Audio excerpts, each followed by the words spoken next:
Okay, तो fertiliser के बारे में है।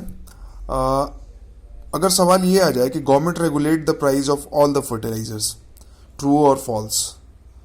Government regulate only the urea based fertilizer and non urea based fertilizers are not regulated, not any kind of subsidy is given on non urea fertilizer।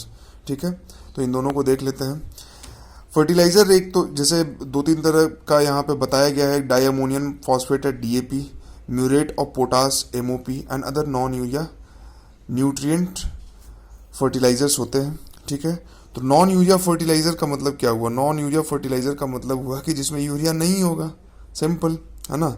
जो complex fertilisers होंगे जिसमें nitrogen, phosphorus, potassium, sulphur, इसका content different different requirement के हिसाब से different different होगा।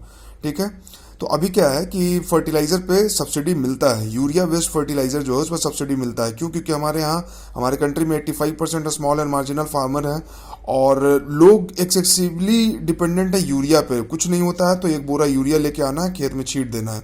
क्या हुआ भाई? तो यूरिया छींट दे रहे हैं। ठीक है, उससे बहुत सारा प्रॉब्लम भी हुआ है, तो उसके सब्सिडी को लेके इशू रहता है। तो इसलिए याद रखिएगा कि कुछ भी हुआ तो क्या करना है, यूरिया छींट देना है। क्यों? क्योंकि वो आसानी से मिलता है, सस्ते दामों पर मिलता है। क्यों? क्योंकि गवर्नमेंट ने उसे सब्सिडाइज किया हुआ है।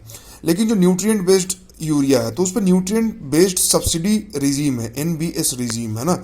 एनबीएस रिजीम क्या है कि जो भी यूरिया का पैकेट है उसमें जितना न्यूट्रिएंट होगा, नाइट्रोजन का जितना परसेंटेज होगा, पोटास का जितना परसेंटेज होगा और सल्फर का जितना परसेंटेज होगा, उस परसेंटेज के हिसाब से उसके प्राइस को कैलकुलेट किया जाता है और उसका दाम रखा जाता है और उसके बाद उस पर सब्सिडी भी दी जाती है उसी परसेंटेज के हिसाब से कि कितना परसेंट न्यूट्रिएंट कौन सा है, उस हिसाब से उस पर सब्सिडी दी जाती है। तो ये रिलेटिवली यूरिया से महंगा होता है, इसीलिए लोग इसे थोड़ा कम इस्तेमाल करते हैं, यूरिया का ज़्यादा इस्तेमाल करते हैं और इस वजह से सॉइल रिलेटेड बहुत सारा प्रॉब्लम भी हो रहा है। तो नीम कोटेड यूरिया और ये सब स्कीम हमने पढ़ा ही होगा। तो यही था। तो गवर्नमेंट जो है वो प्राइस को रेगुलेट करता है, उस पर non based non non nutrient based subsidy देती है नॉन यूरिया फर्टिलाइजर्स पे, और यूरिया पे तो डायरेक्ट सब्सिडी है। ठीक है, ओके।